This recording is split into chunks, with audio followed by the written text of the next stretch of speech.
Okay. On behalf of the 50th Anniversary Committee, it's my great pleasure to welcome all of you to this landmark event celebrating 50 years of the Department of Architecture and Design. It's a great opportunity for the generations of architects who have graduated from this department, around 1,000 alumni since 1968, to meet and share memories and their professional academic journeys. Provost and Professor Mohamad Harajli will open this event on behalf of President Dr. Fadlu Khouri, and will thereafter hear from Professor Alan Shihadeh, Dean of the Maroun Seman Faculty of Engineering and Architecture, who was the driving force behind shaping the vision of the 50th anniversary and make this event possible. I will thereafter proceed with the acknowledgements and introduce the symposium roundtables. Professor Harajli, please.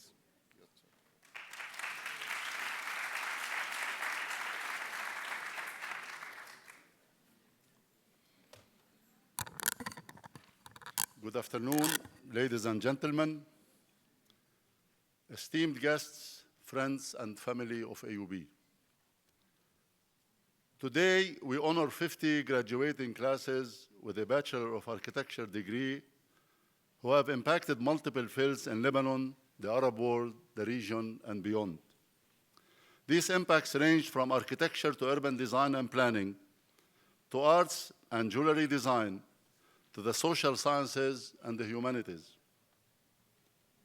We celebrate the AUB architecture alumni who have grown from 10 in 1968 to more than to about 1,000 in 2018. The size of the architectural class for the last 50 years have grown from 10 when it started in 1968 to 42 today.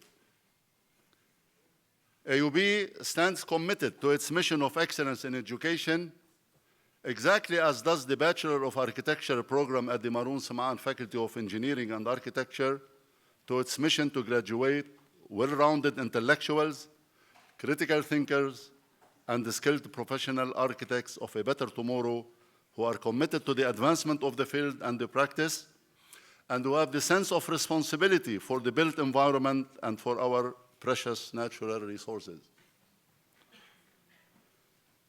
Through world-class research and academic programs that is theoretically informed and technically advanced, AUB and its architecture department graduate lifelong learners with a leading role in the professional practice both in Lebanon and beyond. All these professional architects, artists, designers, and scholars whom we celebrate today and will continue to celebrate have been contributing with innovation and a sense of obligation to a more livable and sustainable world.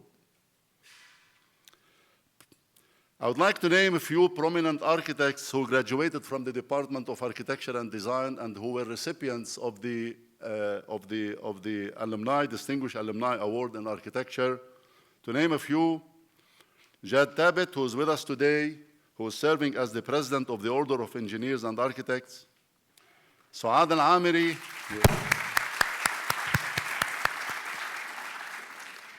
Suad Al-Amiri, who graduated in 1977, who is the founder of Riwaq, the Center of Architecture Conservation in the West Bank and Gaza.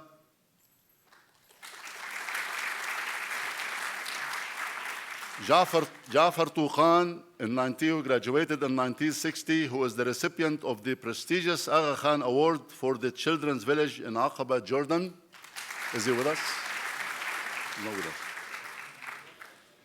Twafa Haram, sorry.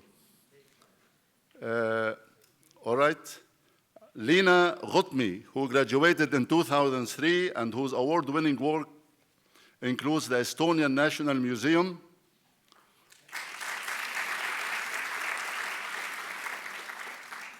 Rania Ghusn, who graduated in 2000 and who is the founder of Design Earth, an award-winning research-based practice and a founding editor of Harvard's new Geography's Journal.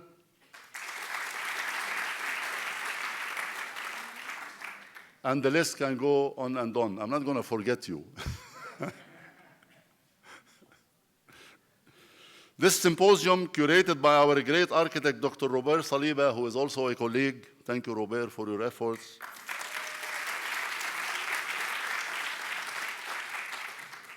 Of course, Nabil Azar is a great architect. When did you graduate? I mean, مظبوط. Will feature 2 panels discussing ranges of architecture and parallel itineraries as narrated by alumni from different generations. The exhibition this evening will feature more than 240 works by 131 alumni across an array of disciplines and media displayed in a pavilion curated by 2 of our architecture alumni. Ghais Abu Ghanim is here. And Jad Milki. Where is Jad? Where is Jad? Today's event is a part of a series of celebratory events that also include the City Debates 2018 on Architecture as Urbanism, Agenda for the New Millennium, which is scheduled to be in April, the end-of-year exhibition in June, and the coming Sustainable Design Week 2018 entitled Crisis as Opportunity, which is organized or will take place next week. I would like to thank all our panelists and organizers of this successful celebration of a great and successful department, and to wish you all a very productive symposium. Also, we are certain that you will enjoy the exhibition's collection and its display this evening. Thank you for celebrating this milestone with us, and enjoy the rest of your day. Thank you very much.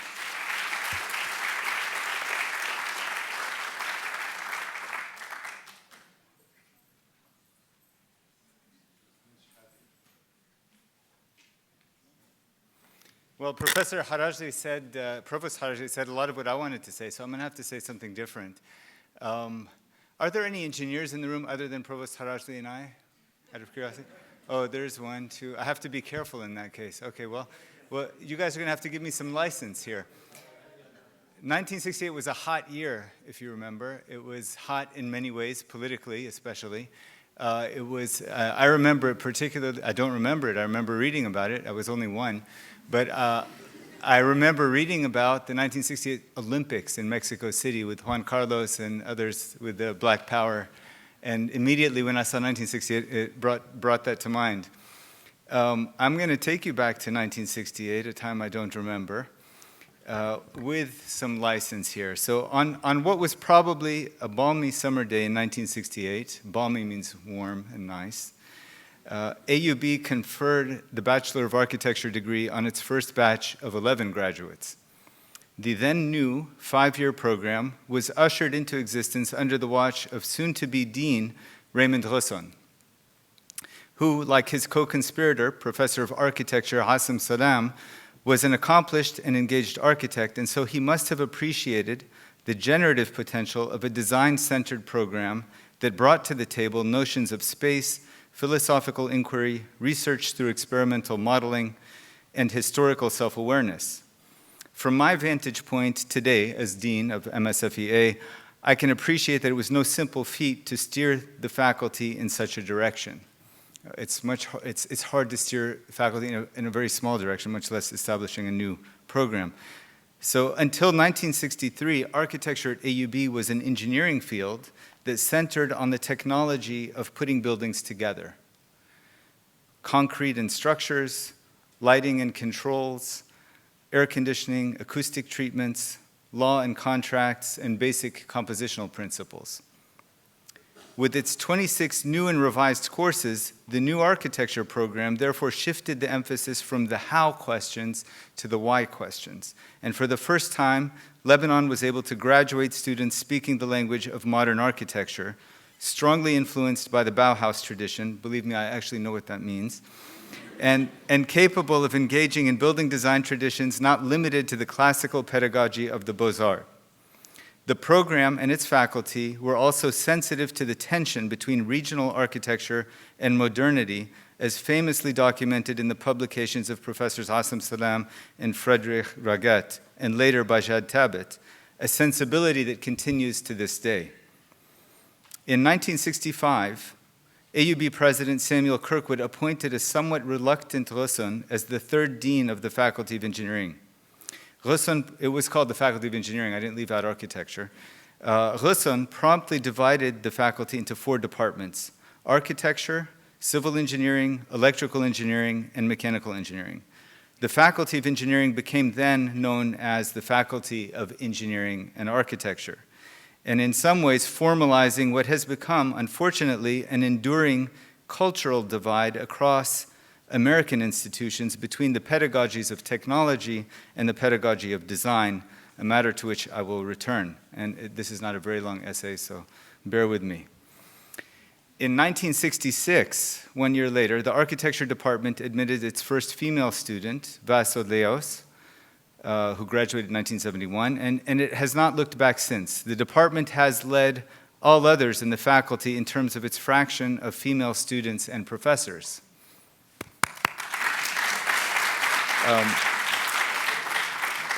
It has led in other ways as well. For decades, the department has innovated with novel, hybrid, and at times transgressive teaching approaches that have made its program relevant to Lebanon and the region, and a model to be studied and emulated by others, and it has been emulated. Since the 1980s, and with even greater frequency in the 1990s, the program has offered open-ended thematic design studios that engaged theoretical texts covering such themes as the poetics of space, socially engaged design, urbanization, visual representation, post-war reconstruction, and spatial symbolism. And I'll admit I only know half of those terms. I should thank Marwan Khandour, who's not with us, but who helped me craft this. The openness of the department allowed faculty members to introduce new electives that broadened the intellectual scope of students. Indeed, while the BArch graduates have excelled in architectural design, there are many others who have crossed the boundaries of the discipline and achieved recognition in urban planning and design, plastic arts, photography, cinema, music, media, literature, and the social sciences. Regarding the enduring cultural divide that I mentioned previously, at about the same time that Ghusn and colleagues made the decision to position architecture at AUB firmly in design, engineering pedagogy at AUB and around the world was being pulled in a very different direction, towards the sciences in the long shadow of Hiroshima and Nagasaki. Einstein's compact equation of theoretical physics made possible more concentrated power than the world had ever witnessed, and the lessons were not lost on government planners. Engineering students were pulled from the shop and into the classroom for lectures on physics, chemistry, and especially math. And to a first approximation, technical subjects that were not grounded in analysis through first principle physics and math were collected in a bin and labeled design. So we call everything other than those design on the engineering side. Lost was design as a creative, exploratory process. The ability to frame relevant problems and interrogate assumptions atrophied. If that strikes you as an exaggerated claim, take a look at the table of contents of the latest edition of Shingley's Mechanical Engineering Design. That's probably the most well-known engineering design book. In an era characterized by the proliferation of wicked problems, from waste to water to global warming and lewd economic inequality, where artificial intelligence and biotech pose both unprecedented opportunities and existential challenges to humanity, and where livelihoods and indeed whole industries are being upended, aptitude in design, and with it the ability to navigate ambiguity, complexity, and cross-disciplinarity is increasingly appearing as a priority across academia. Undoubtedly, design competency will also enable our graduates to innovate a more sustainable economy in Lebanon, in which more of our young can fashion satisfying, productive lives here rather than traveling abroad. 5 decades ago, Ghusn et al. Transformed architecture education in Lebanon and the region by initiating a program that emphasized open-ended design. The impact of that decision is evident in the achievements of nearly 1,000 individuals who hold AUB's BArch degree, and in the enduring, trend-setting influence of AUB's architecture and design department in the world of architecture, design, and planning. Today, MSFEA and AUB are preparing to greatly broaden Ghusn's initiative by making accessible to students of all majors a design-centered curriculum that can propel a new generation of innovators and entrepreneurs, and by reviving an expansive, generative notion of design in the engineering disciplines. To do this, we are working towards establishing a School of Design in MSFEA that will serve as a platform for a new minor in design open to all AUB students. The School of Design will host our current undergraduate and graduate programs in architecture, graphic design, and urban planning and policy, and the majors we plan to introduce in, for example, industrial design and design studies.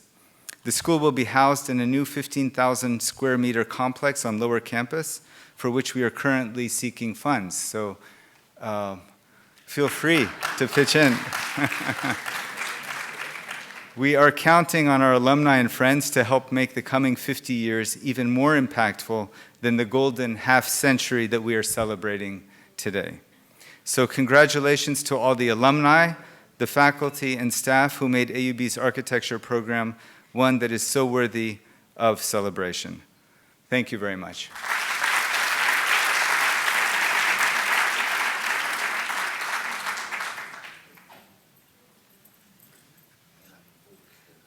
Thank you. Before introducing the symposium roundtables, I would like to acknowledge the long list of contributors to this event, which has involved over 2 years of extensive and sustained archival research, contacting alumni, fundraising, and the production of 2 publications and an exhibition. A yearbook showcasing the architecture alumni and the timeline of the architectural program, edited by Abir Tayyib and Aram Yeretzian, as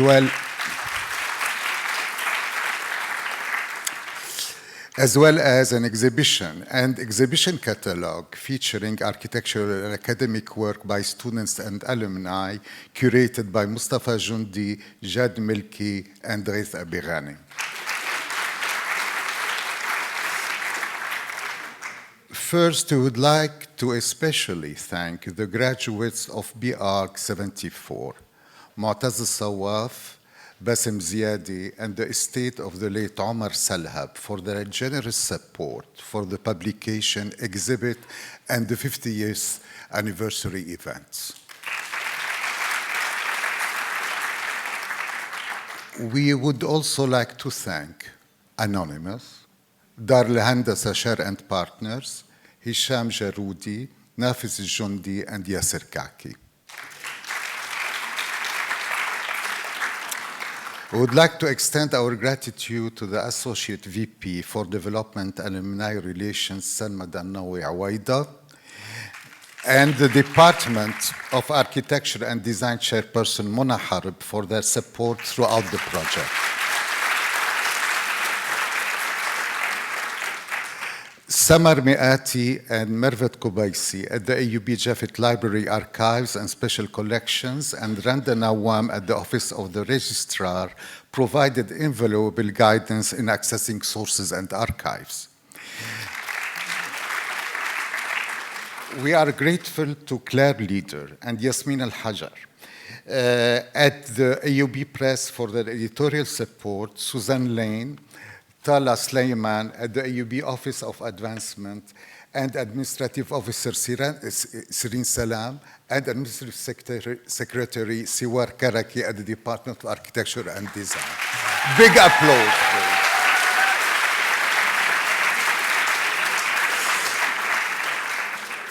Graduate students in urban planning and policy and in urban design, Nada Abu Zainab, Ghadir Ghamrawi, Karina Gulordava, and Maisa Sariyuddin provided vital research assistance.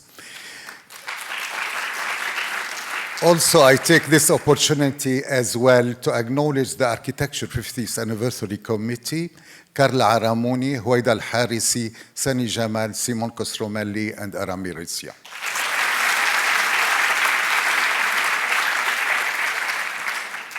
Okay, while the symposium was originally intended to be a 2-day conference on architecture education at AUB. I was reminded by my colleagues that the 50th anniversary is first and foremost a reunion for architecture graduates with an opportunity for them to share their memories of their campus years and to reestablish contact.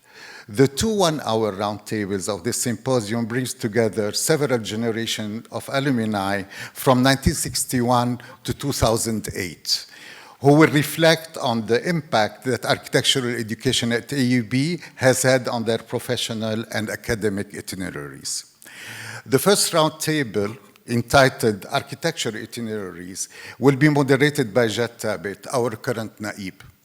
Jad is a 1969 graduate of the AUB of Architecture program and a former AUB faculty member from 1984 to 1986. He is the recipient of the Distinguished Alumni Award in Architecture in 2003 from the Faculty of Engineering and Architecture here at AUB. Jad was elected president of the Order of Engineers and Architects in Beirut in 2017.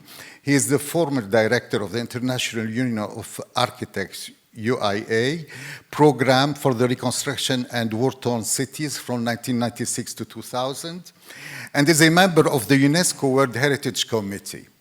Jad is a widely recognized advocate of heritage preservation in Lebanon, Palestine, Iraq, and Libya. As architect and planner, his exceptional practice in the field has earned him numerous awards, including the Medal of the French Académie d'Architecture and the National Council of French Architects in 2014. So good luck, Jad, in moderating, this large roundtable. I don't want to be at your place. Okay. If time permits, the first roundtable will be followed by a 30-minute coffee break, if time permits. Okay. The second roundtable, entitled Parallel Itineraries, will be moderated by Furat Al-Ash'ar, BArch 2000. Furat Al-Ash'ar works on strengthening and consolidating social relations by creating secure spaces and networks in grassroots communities. Her work focuses on developing targeted security toolkits that are micro-adapted to local community and special target vulnerable groups. Furat's work include lectures, conferences, workshops, fieldwork, interviews, and publication on the open society model, a concept that she developed to carry on intervention called secure spaces, secure networks within local communities. Also, good luck, Furat. Okay, so I would like to remind you that the symposium will be followed by the opening of the 50th anniversary exhibition at the Bechtel Building Terrace. So we'll be waiting for you there. Jad, please.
Yeah. Okay. Good afternoon, dear colleagues, alumni, former students, and students of former students. So, on the occasion of the 50th AUB Architectural Program anniversary, I have been tasked with the responsibility of moderating this one-hour panel. The panel on architectural itineraries with 11 panelists on board. A very difficult challenge given the limited time and considering the 40 years gap in age and experience between panelists. Having examined various scenarios, I propose to the panelists the following. Each panelist is given 3 to 4 minutes maximum to share with you a story about an event or an incident that happened when he or she was a student at the department and which had a strong impact on his or her future professional life. Since this is an alumni reunion, the idea is to reconstitute a memory of the architecture department through personal experiences. Then we'll have, if time permits, a 15 minutes roundtable discussion among panelists. The next challenge was to organize the panelists' presentations. Should we start with the eldest or with the youngest? Or should we rather choose a random presentation? Again, after examining various options, I decided to follow the example of archaeologists, starting from the most recent testimonies, the upper layers, and digging into the depths of the founding years, trying to build a history of the architecture department made up of personal experiences. An interactive storytelling on remembrances and reconstituted memories, because memories are always reconstructions, that would disclose a diachronic narrative of half a century of our history. So, we'll start with the upper layers. Nicholas Fayad, class of 2008.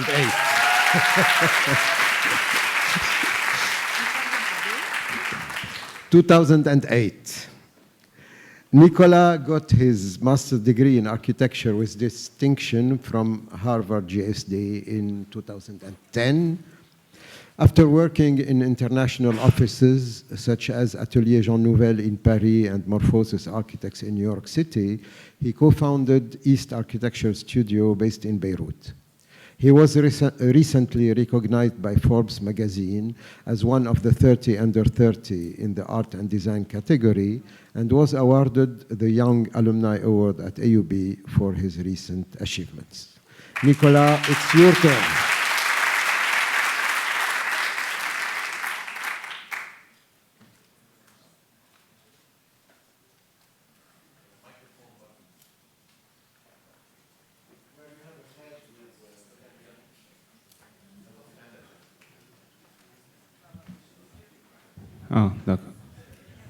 Hi. Thank you, Jad, for the introduction. So I'm very honored to be part of this panel. I'm going to be as brief as possible. And basically, the memory that I would like to share with you today is more or less the memory of an entire semester at AUB. And for that, for you to really understand it, I would like to contextualize it a little bit more. So when I was a student here, in the, I would say, early 2000, the department was in a basically paradigm shift, in my opinion, where the MIT School of Thought was basically leaving somehow, and then there was a bunch of people in the faculty that allowed us to approach architecture in a very liberal way, I would say, which was an extremely interesting and enriching time at the department. So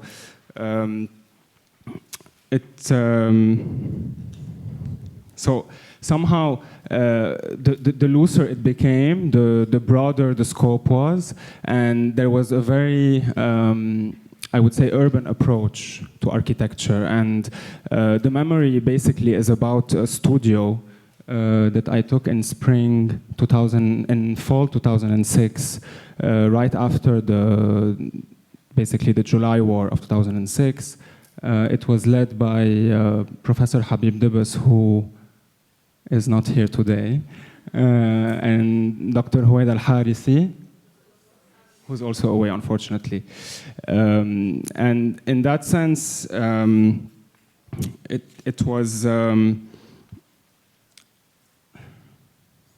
it was basically very challenging, and the scope was really immense, whereby we were asked to basically envision a reconstruction project. So really this very social and basically urban component was present throughout the years, but in reality it did not interest me at all. But what I would like to say here is that I was given the opportunity and the liberty to basically research and dig into the topics that interested me at the time, which were, I would say, much more formal driven. And in the specificity of that studio, it was really a cross-disciplinary platform whereby everything that we learned in terms of the urban study and the social impact of the project was somehow used to basically nurture something of my own interest. And just as a conclusion, it's only years after that I realized that basically the open-mindedness of the faculty at the time was crucial for my development and in the way I pushed my ideas forward in grad school and in the professional world. So I really salute this basically sense of openness and liberty that the faculty had given me at the time. So really it wasn't really a specific memory, but it was something broader than that. Thank you. Thank you, Nicolas. Anastasia.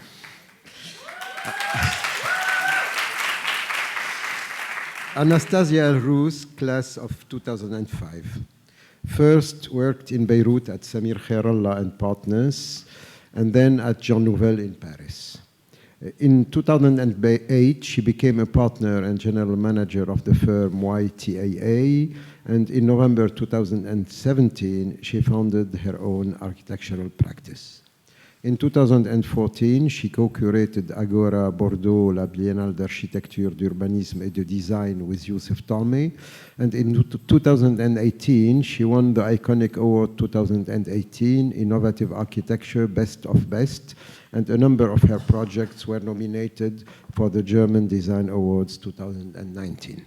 Anastasia teaches at the architecture department at AUB and is also the president and the founder of Warshi, a Lebanese NGO advocating for international social and gender equity in the workplace, both in Lebanon and abroad.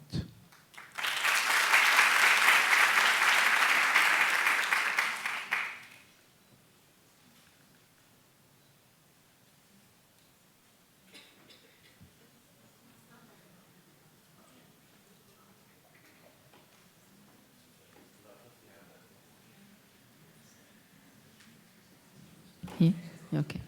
Thank you, Jad, for the introduction. Hi to everyone. I'm going to be brief, and I'm going to share with you two experiences at AUB. One of them is on a blue couch, and the other one is on a person. And these two experiences shaped a lot of my skills and my career in Lebanon and abroad. So the first project brief that I saw in my life was to create my own shelter through junk materials. So we had to roam around Beirut and choose junk materials. And we ended up getting a blue couch and put it in the department. And this blue couch, like a month later, became my eating place, my sleeping area, my feedback discussion. It became like a second home to me, where through the 5 years, like wherever I want to get, whenever I want to get inspiration, I would go to the blue couch. So as if at AUB, I have created a second home and a second creative home. And later on through my career and through a lot of travels and changes in countries and destinations and the stress of work, I always used to find the blue couch anywhere in the world. The second experience was a lot more important because I had the chance to be taught by Professor Marwan Ghandour through 3 consecutive years and 3 design studios, where you cannot imagine the number of overnights, of, of staying on the blue couch, of really producing like more than 1,000 models, drawings, sections, elevations, like I can count it till the end of the session. But what I still remember till now, and I use it in my project, is that when I block in a design process, because we all block at a certain point. So when I block with a design process, I remember what he used to tell me, that when you have a dream or an idea or an important concept, you should really bring it to real life. And through this process, you need to really work, produce, extensively think, and never forget that if you compromise along the way, you will stop being an architect. So I took this and I really took it to my career and my projects.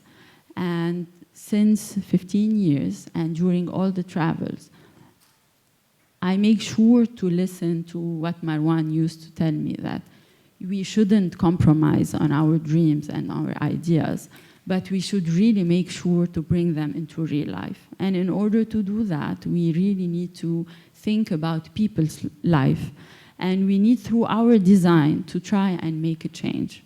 So my current architectural work really re-questions what is a project and what is a spatial experience. And I think that it is very, very important when we design or when we construct that this project brings something positive to our life. It should really give us a message, a spatial message, and we should really think that architecture and urban planning should make a change. And this is where I learned at AUB that architecture and human experience should be always one. So, and I also learned during the 5 years of my experience that my opinion is important and it matters. And as a woman and as an architect, I should really and always be sure that my opinion is heard.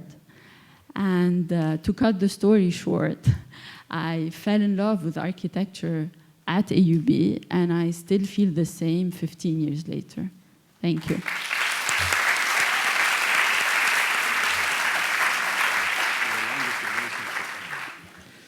Thank you, Anastasia. Marwan Ghandour was my student.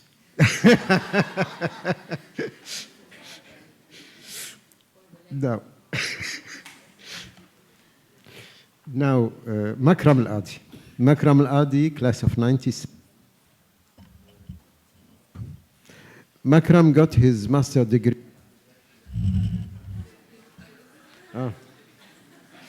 Makram got his master's degree in architecture from Parsons School of Design in 1999.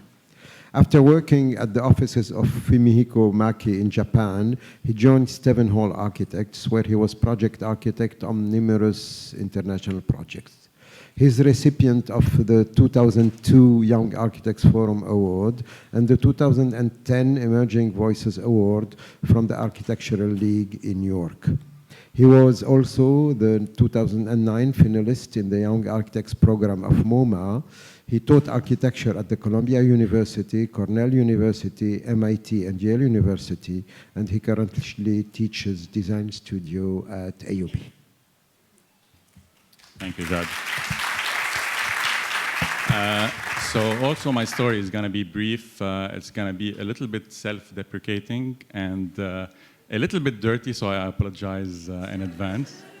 I think it was in my 3rd year of architecture school, and we had a review at the JSR, and the studio program was to do a monument for women's rights. So it was kind of off my usual experience, so it was kind of trying to branch out, and what I did was a little bit a cheesy project, I know, in hindsight. I did a series of columns that kind of represent the menstrual cycle.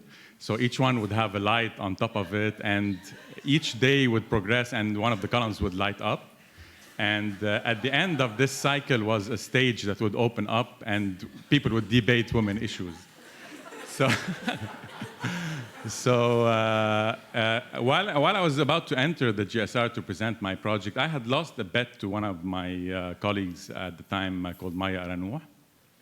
So she decided to collect her debt that day by daring me to wear woman clothing and enter to show the project. So I did, and Robert Saliba was on the jury, I remember very well. So the good thing about it is that it deviated the kind of conversation from the actual cheesy project to what I was wearing, so I got like a good grade for it at the end of the day.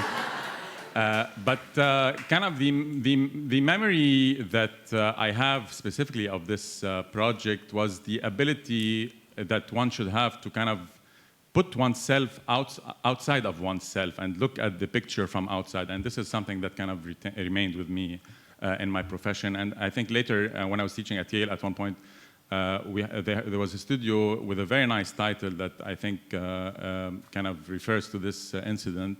And it said, the title of the studio was, "It's Not All About You." And as architects, I think we should always kind of put ourselves beyond who we are, beyond our ego, even though we have usually big ones. But so that was my recollection from AUB, among many other things, of course.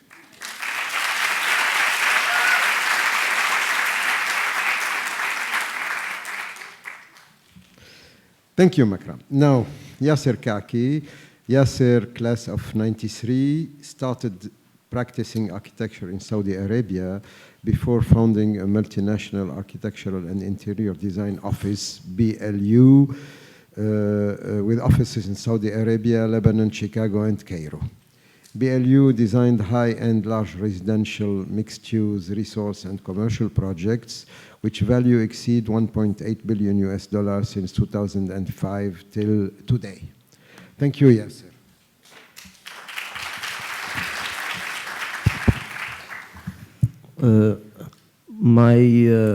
Thank you for inviting us. What I'm going to talk about is not as dirty news as Makram. So they're kind of somehow a bit serious, but they reflect a bit it's not an incident, they reflect the 5 years kind of experience at the AUB in architecture. So what I remember, it's just very few points. The start, when we started in the department, the first 2 years were kind of chaotic a bit, or confusing, let's say. And it was tough. I personally felt not really understanding the concepts of what the professors want from us. So, and we witnessed long nights and overnights, never-ending overnights. And I remember that my classmate, our chairperson, Mona Harb, so she used to come 3 a.m., not sleeping. The second day, when the professors used to pass by us, for example, Jamal Abed, Professor Jamal Abed, or others. So during this design course, the 4 hours MWF, I don't know if it's still on. Okay, so when the professors passed by me and started talking and we discussed things, Mona comes to me after they leave and she asks me, how was it? Was it good? The review was good? I remember looking at her telling her, ما فهمتش.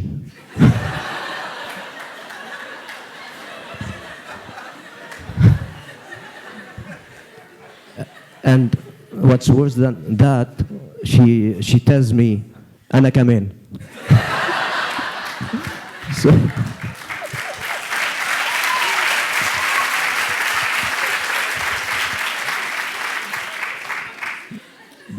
But definitely there's something wrong. They do, these professors, my respect, and the AUB, that now Mona is the chairperson, and I have my own business, and we're doing fine. I think we're doing fine.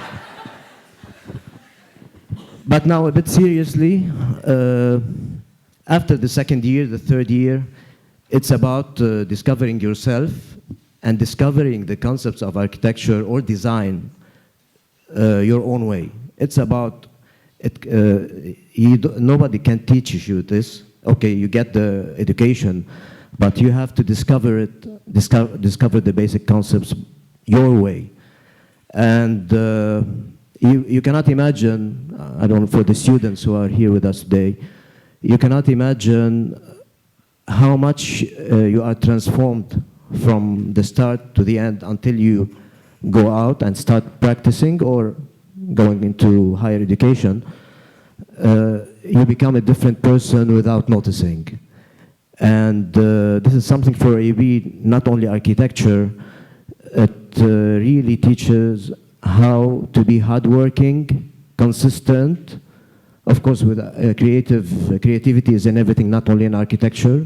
Creativity is in medicine, in business, in anything you do. So creativity on the side. But what AUB teaches also is how to lead the team, how to lead, to become a leader. And even if you're working by yourself on one small project, it builds personality. So thank you. This is what I wanted to share today. And good luck to everyone.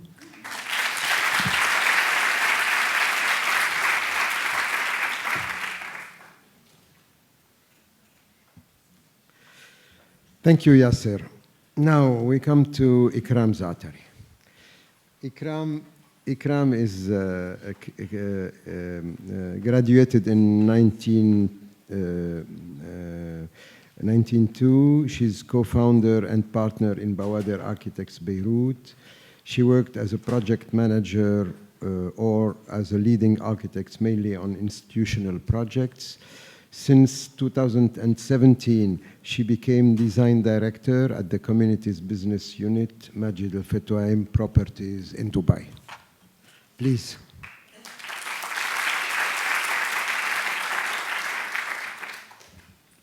Okay, hi. So I guess I'm going to talk about people at the School of Architecture rather than events or incidents that had really an impact of my professional life. So I will talk mainly about two of them. Okay, so I have three older brothers who were in AUB at the same period of time before I joined. So two of them, after like 1 or 2 years, remained for me mainly the same. Normal people, normal friends, everything. So my third brother, which is Ikram Zaatari, I don't know if maybe most of you know him. So again, for me, he became just a different person. I was still in school at that time. So I found him like interesting character, different way of thinking, different style, overnights. Like I found this very exciting. And to say that, and he had like really different, weird friends that I felt, to say the least, they're really different. So I still remember the first time I visited him in the School of Architecture, coming from like more or less a conservative environment in Saida. So when I arrived there, I said directly, oh my God, this is where I want to be. So maybe I joined the School of Architecture for the wrong reasons, but it turned out to be great. So this is the first. The second person is my favorite teacher in the School of Architecture, which was Marwan Ghandour again. So I'm sure most of you know him. So we ended up founding BArch Architects and being partners along with Mohamad Adra, who is again one of those different people that I've seen that day during that visit in the School of Architecture. So for me, BArch Architects was like another 15 years of extension of the years of the school in the School of Architecture. So as if I studied, let's say, 20 years, because my partner was like my teacher again. So I was constantly learning, always challenged, as if I'm a student, evaluated and guided by my teacher. So I kept on learning all about the teachers and the students of the School of Architecture. And most of you, I know a lot of your stories and a lot of whatever, the incidents. A lot of students actually worked with us or they did training with us.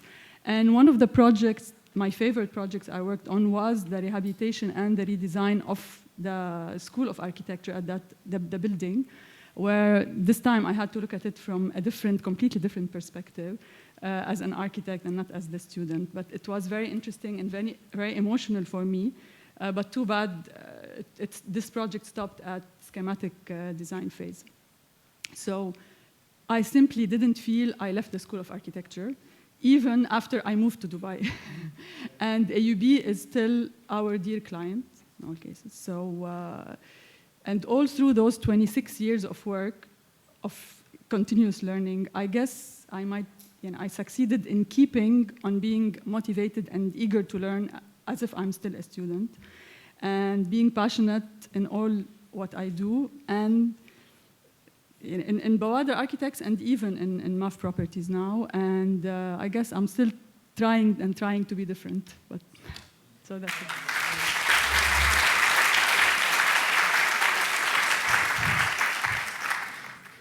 Thank you, Ikram. Well, Marwan was my student and Akram was my student, both of them.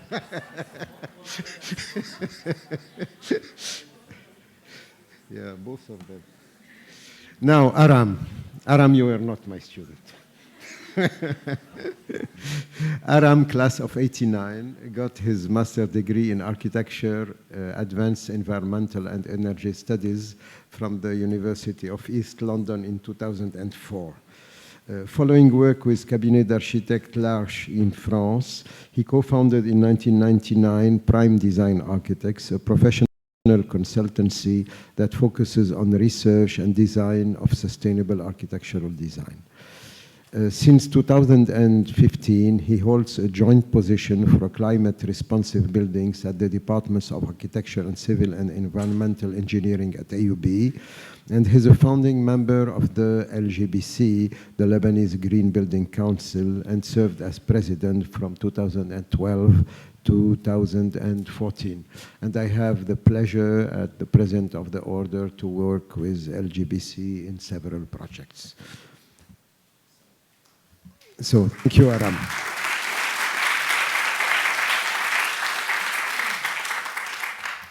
Okay, thank you, Jad. Raise of hands, class of '89. Yasser Abu Nasser, Mohamad Adra, thank you.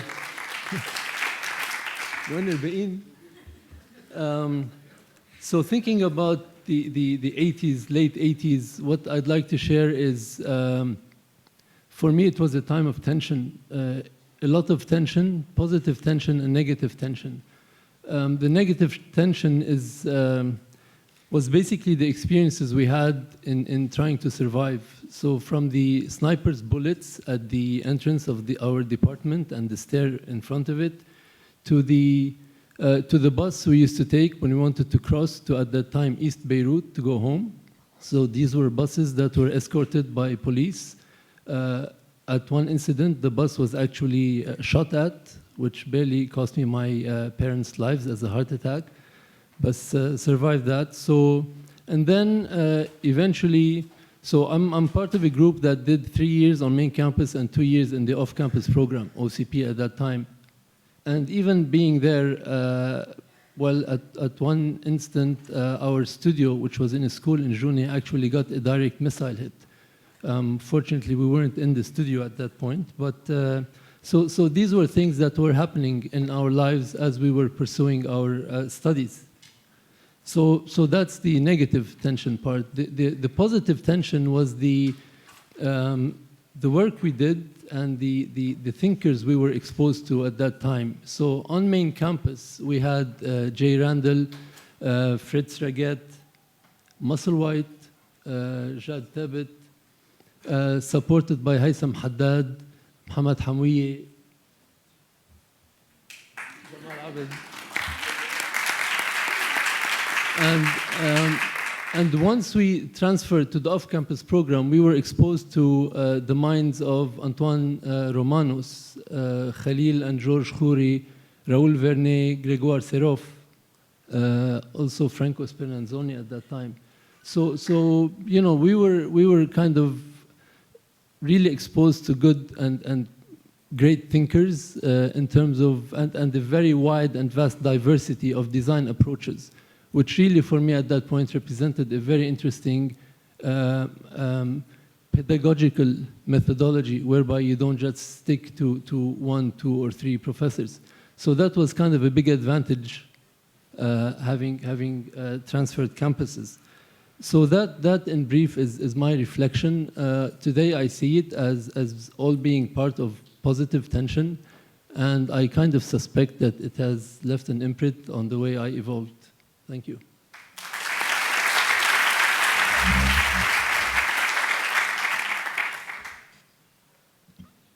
Yes, thank you, Aram. As a matter of fact, maybe I taught your class a course in history of modern architecture or contemporary architecture. I don't remember.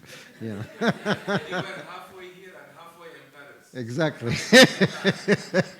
So, Jamal Abed.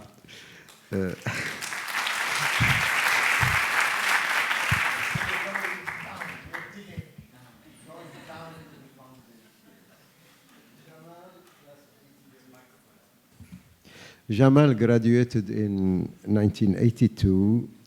Then he got his master's from MIT in 1988. Since 1998, he was an associate professor and chairman of the Department of Architecture and Design at AUB. And during his chairmanship, he helped and initiated the master's program in urban planning and urban design. In 2003, he was a member of the board and the director of the Planning and Design Division at Millennium Development International Holding, where he directed complex development projects in Lebanon, Jordan, Saudi Arabia, United Arab Emirates, Oman, Russia, Kazakhstan, Malaysia, Iraq, and Turkey. Jamal is currently the Dean of the Faculty of Architecture and Design at Azm University since its inception in 2015.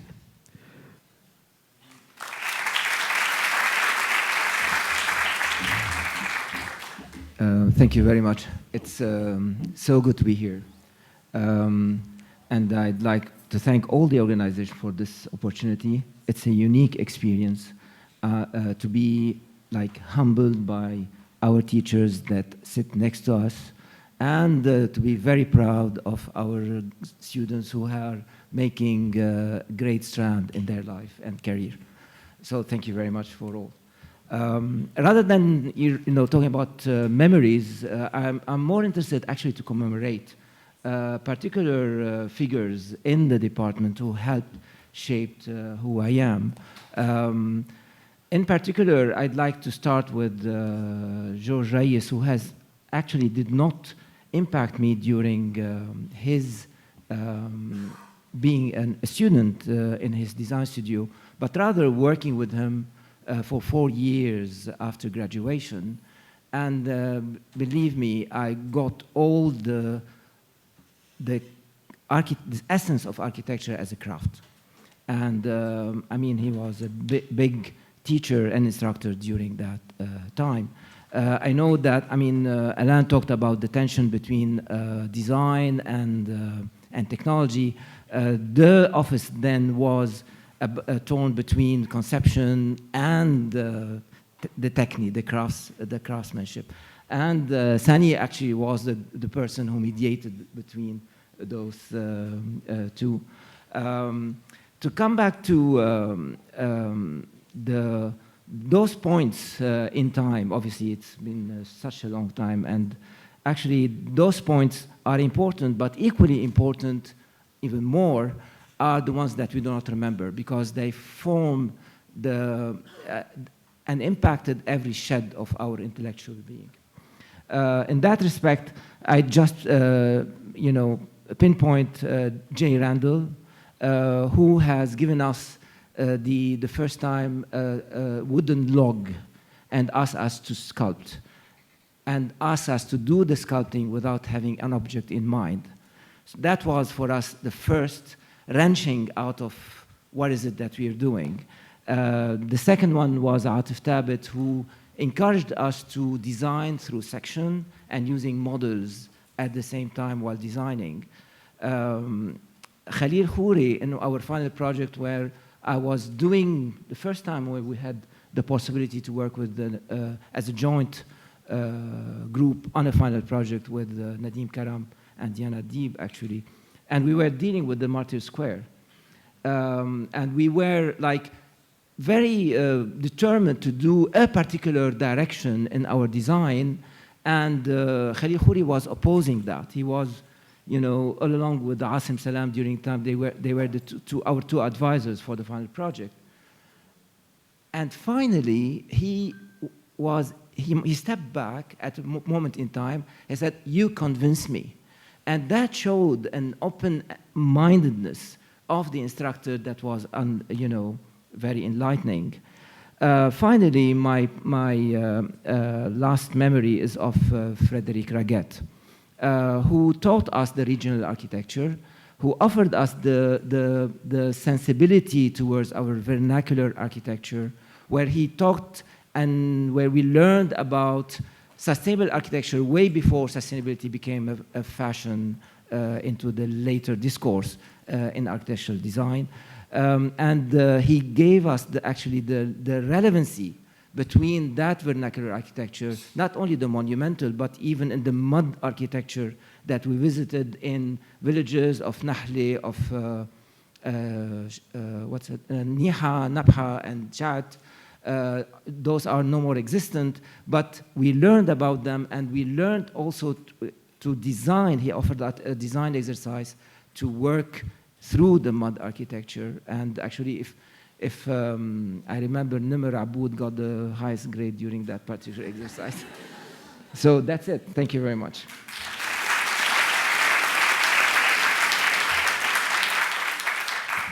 Thank you, Jamal. Now, Emilie Kfouri Assouad. Emilie graduated in 1980. She first collaborated with Khalil Kfouri before starting her own independent practice in 1986.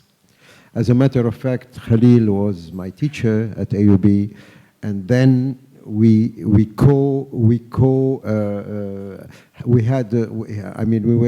co-teachers at AUB later on when I came back and taught in the 80s.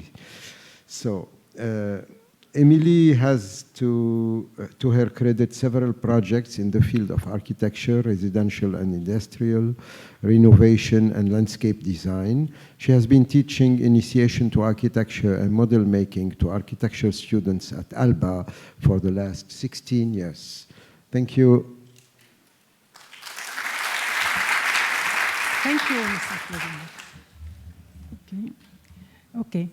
So, well, I didn't have to think much to figure out what is the single incident that had a tremendous impact on me when I was a student. I was a second-year student. We had a due date, and I was finalizing the rendering of my project when Professor Khalil Kfouri entered the studio and started walking around to see what we were doing. I couldn't believe my eyes when he stopped by me, took my pens and brushes, and started working on my rendering. So, as he was working, I was seeing my simple and modest perspective become something fantastic because he made such wonderful renderings. But every now and then he would ask me, "Do you agree?" Well, I didn't only agree, I was amazed. So after I answered yes 2 or 3 times, he said, "Oh, but you always agree." I said, "No, I don't always agree." He said, "When was it that you didn't agree?" I said, "In the previous project, you told me to do this and that, and I didn't agree." He said, "And how did you do it in the end, your way or my way?" I said, "My way." He said, "And you were right. That's how I want you to be. I want you to do what you're convinced of, not what you're being told to." Well, I don't think it happens often that a teacher would congratulate a student for not following his instructions. That gave me a big confidence in myself, and at the same time, a big sense of responsibility. Within a few minutes, I had grown up. That's it. Thank you.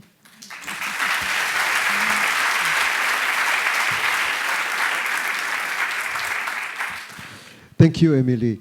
As a matter of fact, when I was teaching when I was a student, we had no girls in the school. You know that in the School of Architecture, it was forbidden to have girls at that time. So, but when I was teaching with Khalil, it was for me very difficult because we entered, the class. Normally, we had to have, let's say we had 30 students. I had to correct 15 students, and he had to follow up 15 other students. And the idea was that we mix, each class, okay. Khalil used to enter, and he looked at pretty young students, and he sat there and started doing the, watercolor, etc., etc. So finally, he just corrected 3 projects, and I had to do all the other projects, 27. It was for me terrible.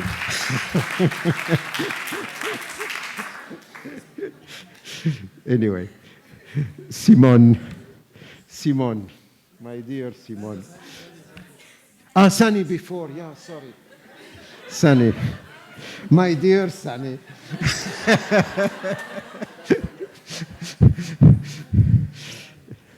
Sany graduated in '75. He founded Reyes and Jamal Architects and Engineers with George Reyes and Rula Reyes from 1980 till 2002, and Jamal Architects and Engineering since 2002. His practice includes projects in Lebanon, the Middle East, and Greece, some in joint venture with firms like SOM, Dar al-Handasa Shair, Cassia and Associate, and Hiket International. He's a founding member of Umran Society for the Quality of the Built Environment in Lebanon. He was president of the Architects Association at the Order of Engineers and Architects, and served as president of the Architects branch from 2006 till 2009. He's senior lecturer at AUB and at NDU, and Sany has always been a very active member at the Order of Engineers and Architects, and in this grassroots movement that we created in the 90s, that was called Al-Tayyar Mehani, Khiyar Mihani, and he was very, very active with other Mona, etc., in the movement that we created in 2016-17 called Nakabati, that helped, that pushed me and elected me at the presidency of the order. So, thank you, Sany. So I'm going to be a bit disappointing here because I was told I have 20 minutes to speak.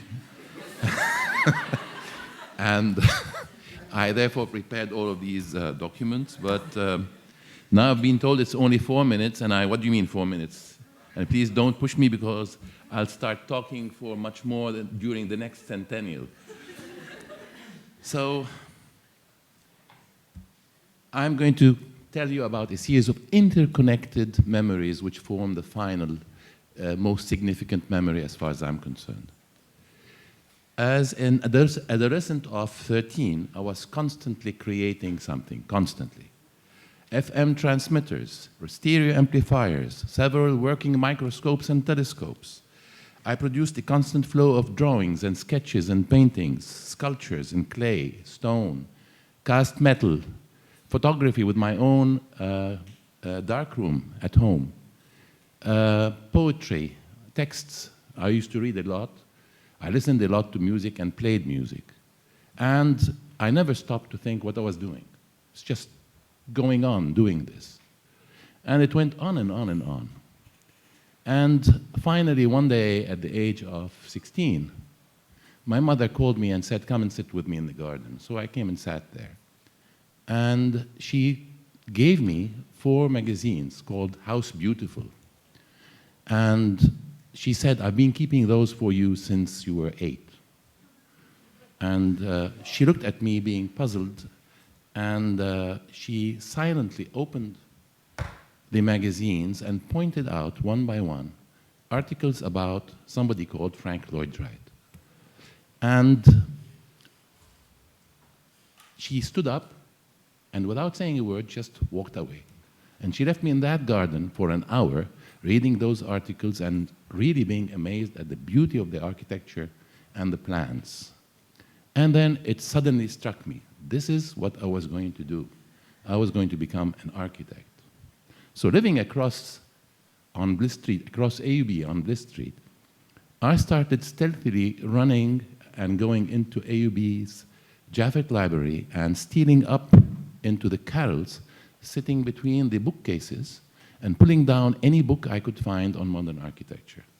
So my first architects were Frank Lloyd Wright, others, and then Oscar Niemeyer and Corbusier, etc. And I absorbed all of this as much as possible, and I would rush back home and feverishly sit down and draw what I thought was the most fantastic house I could live in, which was a cliffhanger or something like that. And so I joined the School of Architecture, and I thought it was going to be another adventure, like I was going to be drawing that, etc., and discovered that it was not the case. And so all the talent had nothing to do with it. And we had wonderful teachers in those days, Asim Salam, Raymond Russon, George Contavellis, Simon taught us at one point, Fritz Raget, a whole bunch of wonderful teachers. Samir Khairallah, exactly. And the only thing that I really recall is I did not learn the first lesson or the most important lesson from my teachers. I learned it from fellow students. It was during the second semester of the first year, and we had been given our first project, a first architectural project. We were not doing anymore the graphics and drawings, but starting to do something. And it was in the wee hours of the morning. And I was sitting there sweating over it, and 2 students who were one year my senior, they were Simone's classmates, Omar Salhab, who passed away and whose foundation has helped with this 50th anniversary, and Bassem Ziadi, who equally has helped with that. Both of them coming back and returning carrying their coffees from the vending machine, walked towards me, and we were maybe 4 people left in the drafting room, 3, 4 o'clock in the morning. And Omar leaned over my drawing board and said, "What's this shit?"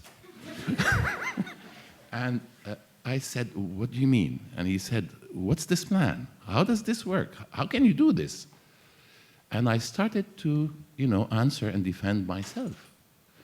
And what are you talking about? And he said, they started explaining what was wrong and, pointing out what was wrong. And so Bassem joined in, and then the tandem was joined by another person called Mu'taz Sawaf, also one of the donors on this.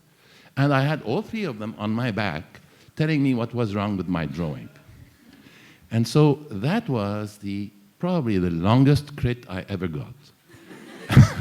It was the toughest crit I ever got, يعني بهدلي على الأخير. And I learned 3 things, 3 lessons, the first lessons of architecture. The first lesson was, shut your mouth, open your ears and eyes, and you will learn something from someone. Lesson number 2, don't be afraid to redesign. It actually becomes a bit better after the 100th attempt. And lesson number 3, and the most important one, if you want to succeed, you have to be your first and worst critic. And so, from that day on, whenever I design, insomnia is my companion. But that is another story. And I thank my mother for teaching me, sending me to the School of Architecture. Thank you. Thank you, Sany.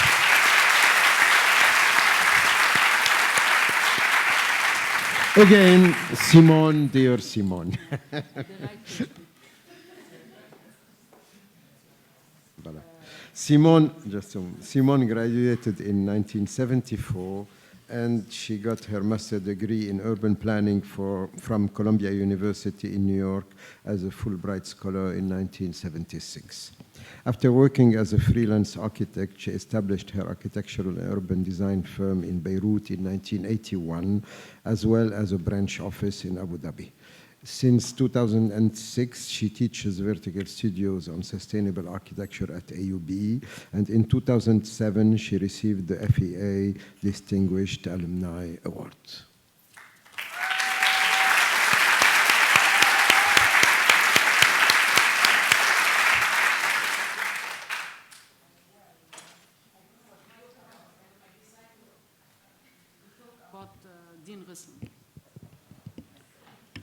Dean Risson, who was the founder of the school, and who used to teach 3 courses when I was a student. I'm going to talk about these 3 courses because I think maybe they were minor because they were not design courses, but I think they were important. The first one was Design 2, and we used to spend the whole semester painting on small batches of 10 by 10 centimeters and coloring. And we had to go, for example, from red to violet to blue with 100 of them. And Dean Risson would come and say, this one doesn't work, no, this one doesn't fit, and this one. And we would spend the semester painting. When I think, and nights and days, because at nights, the colors didn't look well, I think. And when I think that today you just put AutoCAD, the color wheel, I regret the times where we used to paint. And I regret the time where we used to draw with our hands. Now, most of the students are unable to draw with their hands. And it's all on AutoCAD. And I think the whole ambiance of the studio has changed because when we used to draw and paint, we used to talk and make jokes because our hand was working, but we were talking left and right. Now with the computer, go into a studio, you have each one stuck in front of his computer, and nobody talks to nobody. And you go home, and parents and children are with their telephones, and nobody talks to nobody. At that time, we used to talk and talk all night and all days. We were always in the studio talking. And at 2 o'clock at night, Dean Risson used to come and take us home. He used to wait in his office. At 2 o'clock, he would come and take us all in. He had a big American car, and he used to take us all.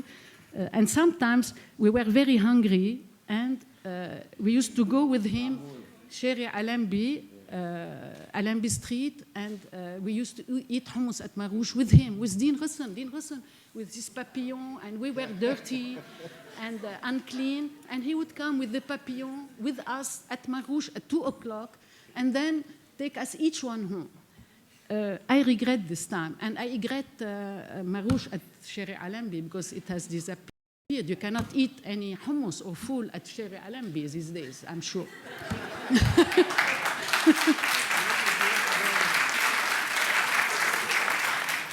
So that's the first course, color appreciation and nights at the studios and Dean Risson. Second course he used to teach, and this course has disappeared of the curriculum vitae, and I regret it has disappeared. It's the ethics of the profession. And that was a course given by Dean Risson about the ethics of the profession. Unfortunately, I've been working 40 years now, and I realized that the younger generation has no idea, no clue, nothing about the ethics of the profession. And Dean Risson taught us how to deal with our clients, how to deal with the contractors, how to deal with the other engineers, how to deal with everything ethically. And this, I think, is very much missing. And I'm suffering a lot of that from other architects and other engineers and other people, because nobody knows about the ethics of the profession anymore. And I think this is a very important matter. And finally, the third thing, he used to teach us furniture design, which was funny that Dean Russen used to teach furniture design and history of furniture and things like that. I'm saying this for one thing. When I graduated, I went to Columbia University, and he was visiting in New York. And he called me and asked me, what can we do in New York? I have one day. I said, there is an exhibition of Macintosh furniture at the Museum of Modern Art. He said, I'll take you, we'll go and see the exhibition together. So it was fantastic to have my teacher of furniture design with me and at the Museum of Modern Art in New York, and telling me about Macintosh and the beautiful furniture of Macintosh. When we finished, he bought me the book of the exhibition, which is a beautiful book about Macintosh, and I asked him very naively to make me a dedication. He said, no, I will not do the dedication. You come to my office in Beirut when you come this summer, and I will dedicate to you. He wanted me to come back to AUB. And I said, okay, it's a deal. When I come this summer to AUB, I'll pass by you with the book, and you will make the dedication. Malheureusement, unfortunately, he died meanwhile. And I heard this on the radio when I was in New York. And that was very sad. I heard on the radio that he was killed in AUB by a student. And that was really very tough on me. But I promised to come back to AUB. I came back to AUB, and I taught at AUB, and I'm still teaching at AUB. And that's what we're doing.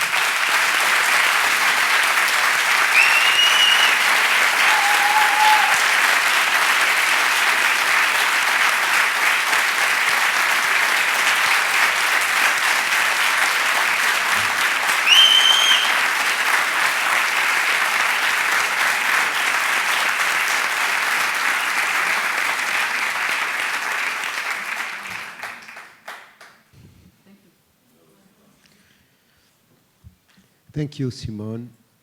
I don't remember having been with Dean Russen at Marrouche, but I remember Dean Russen coming at 12 o'clock or 1 o'clock in the morning in the Wing B, because we used to be in Wing B at the engineering building, with Ma'moul. And he used to give us Ma'moul and Hello Arabi. And I remember twice we went to, not to Marrouche, but to eat sahlab at 2 o'clock in the morning. It was near the automatique in front of the municipality building with Dean Russen. Let him rest in peace.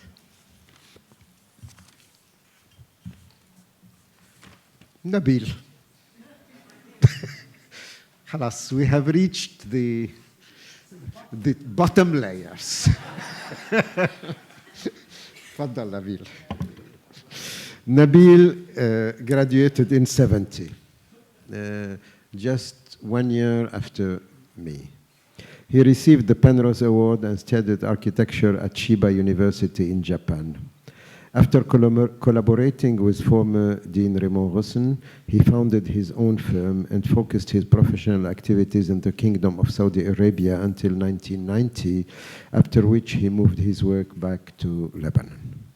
He taught architecture at the Lebanese University and is regularly invited to mentor final year students at Alba and at the Beirut Arab University.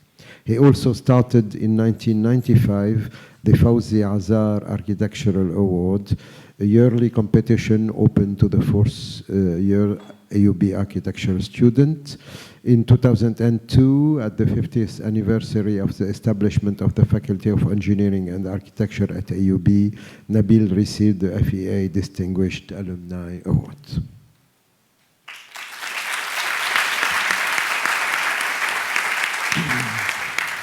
Thank you, Jad. Thank you, Jad. هيك مسموع.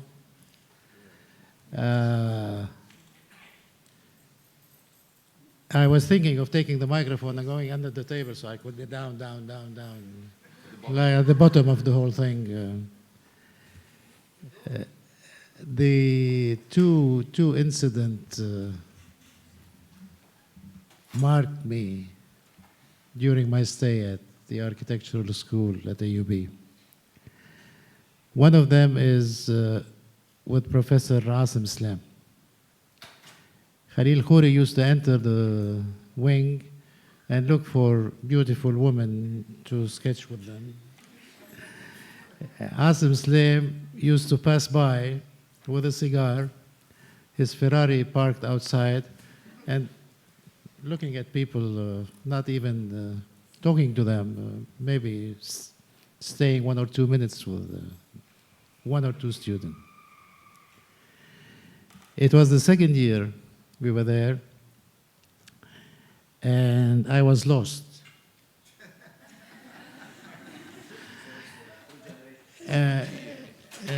And we had to, I don't remember the project, but I think it was a restaurant done in wood.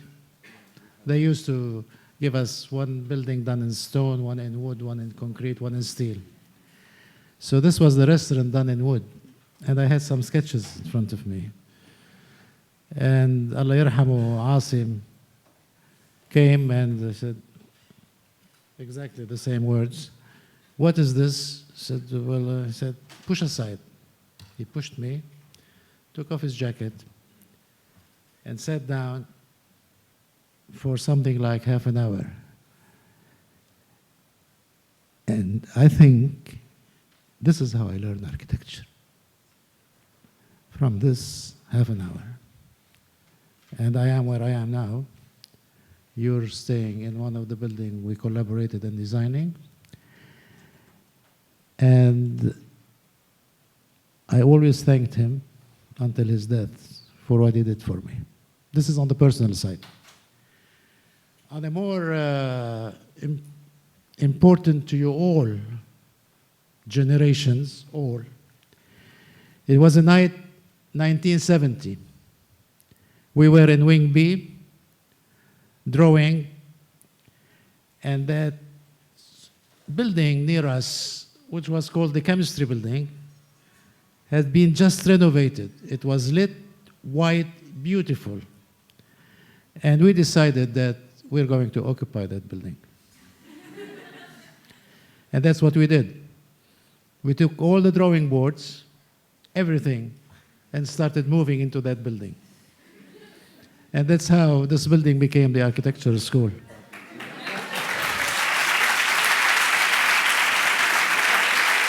I don't want to tell you what happened later on that evening when Dean Ghusn came at 1:30 and saw movement in that new building. He went to Wing B and it was empty. So he went down and went back and said, what happened? I said, it's an empty building, nicely done, just renovated. We occupied it. We don't have a building for architecture. We have a building for engineers, and we're occupying one wing. He said, who did this? And everybody said, Nabil. Well, took me to his office,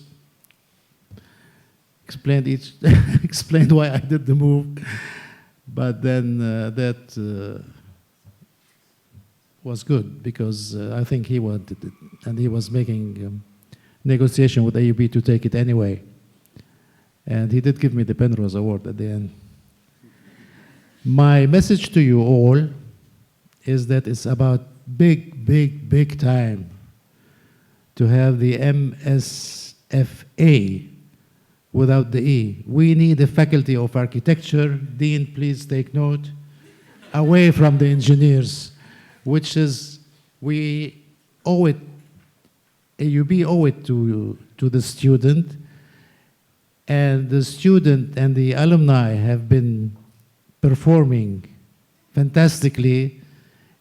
I think it's very important to have an architectural school away from the engineers. Thank you very much.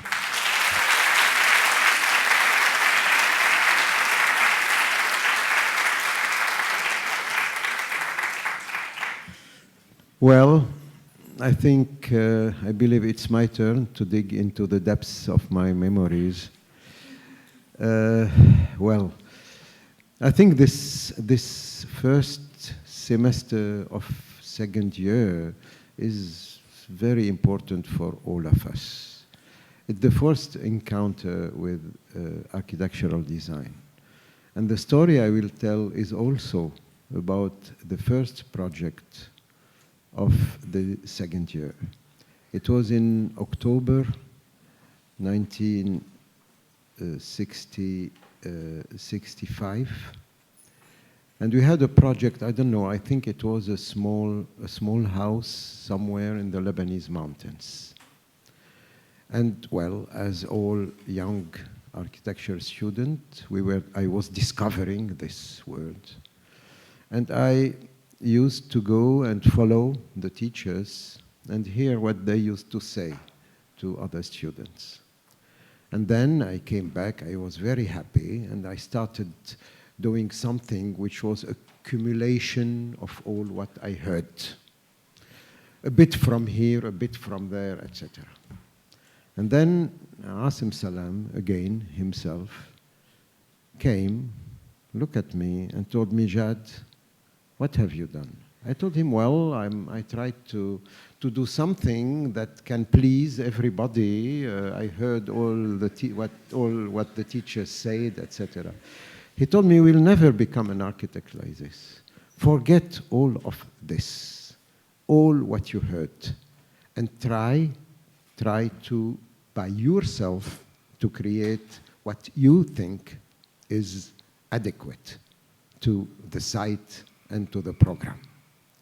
When I told this story to Robert, he told me, yes, this is the Beaux-Arts party.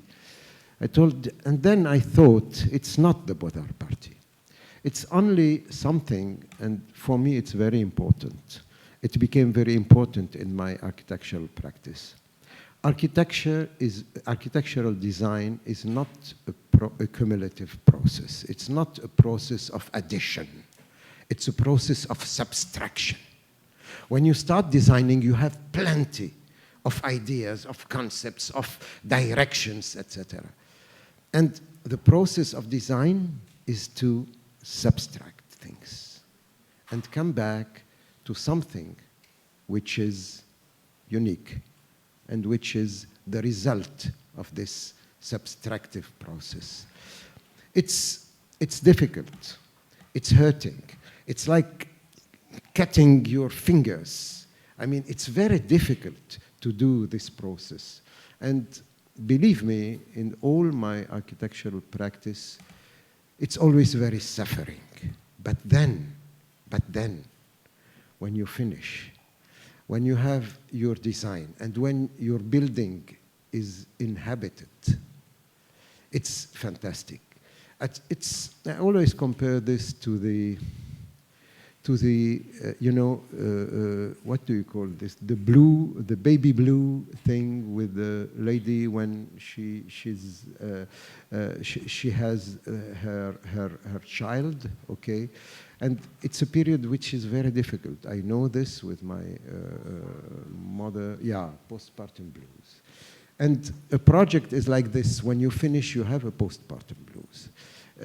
You suffer when you do it, you have a postpartum blues when it's finished, but then when the building is built, when it's inhabited, it's different. And I remember the first project I did when I went to Paris. It was the first independent project that I did when I was in Paris. It was a very, at that time, I was contacted by the Abbé Pierre Foundation, the Emmaüs people, and they had 2 buildings that had to be renovated. The 2 buildings were inhabited by very poor people. And I remember very well, the situation was terrible. The apartments were horrible. They had no WCs, no kitchen. Everything was, in a very terrible state. The Emmaüs and Abbé Pierre Foundation bought the buildings and wanted to renovate them. And it was a difficult process because the renovation was to be done, you know, with the people inhabiting there, etc., etc. But I remember very well when we finished the project and there was a sort of opening, there was a young Algerian guy, the young Algerian, he came and told me, Mr. Architect, thank you. Now I can receive my fiancée in the house, and now I can marry. And it was fantastic. When you have something of this sort, it's really rewarding. So the process of suffering and then of, you know, having the gratitude of the others is something which for me is the basis of architecture. Thank you.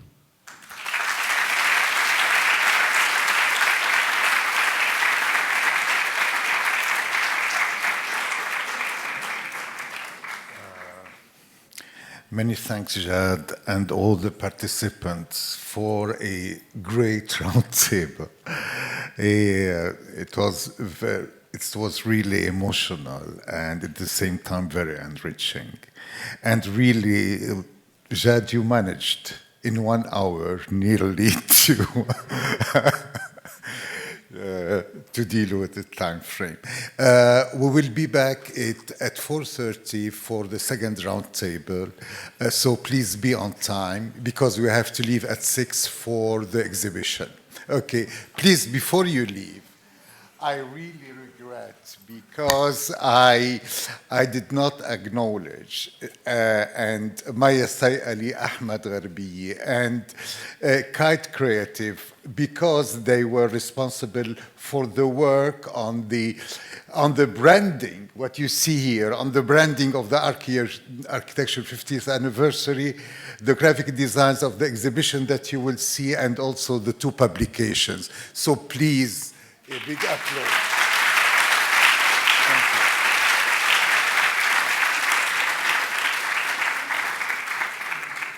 Please be on time.